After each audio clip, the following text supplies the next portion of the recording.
నమస్తే welcome to reflection news.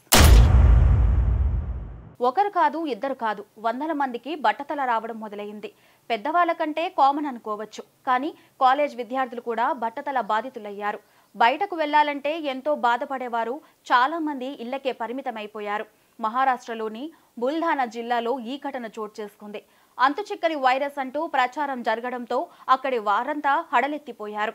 ఎంతో మంది వచ్చి కారణం ఏమిటా అని తెలుసుకోవడానికి ప్రయత్నాలు చేశారు. ఎట్టకేలకు కారణం కనుక్కోగలిగారు. రొట్టెలు తినడంతోనే వందల మందికి బట్టతల వచ్చిందని తాజా రిపోర్టులు తెలిపాయి. ఆ రొట్టెలు చేసుకున్న గోధుమ పిండి కారణంగానే జుట్టు ఊడిపోవడం మొదలైందని తేలింది. పద్మశ్రీ అవార్డు గ్రహీత అయిన వైద్యుడు హిమ్మత్రావు భవాస్కర్ పరిశోధించారు. బుల్ధానా జిల్లా వాసులు రొట్టెల తయారీకి వాడుతున్న గోధుమ పిండి కారణంగానే ఇదంతా జరిగిందని గుర్తించారు.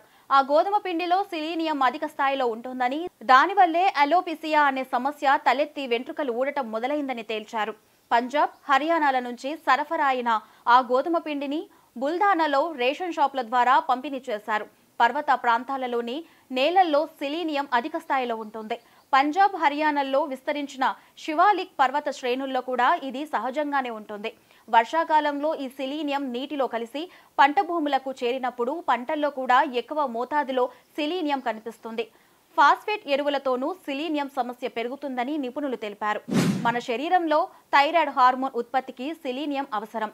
మోతాదు మించి సిలీనియం మన శరీరంలోకి చేరితే జుట్టు ఊడటం, చర్మ సమస్యలు వంటివి తలెత్తుతాయని వైద్య నిపుణులు తెలిపారు. 18 గ్రామాలలోనూ దాదాపు 300 మంది వ్యక్తులు, వారిలో చాలా మంది కళాశాల విద్యార్థులు, యువతులు డిసెంబర్ 2024 జనవరి 2025 మధ్య తీవ్రమైన జుట్టురాలే సమస్యను ఎదుర్కొన్నారు. చాలా మందికి పూర్తిగా బట్టతల వచ్చేసింది. పిల్లలు పాఠశాల, కళాశాలలకు వెళ్లడం మానేశారు. మరికొందరికి వివాహాలకు ఆటంకం కూడా ఎదురైందని డాక్టర్ భవాస్కర్ చెప్పారు.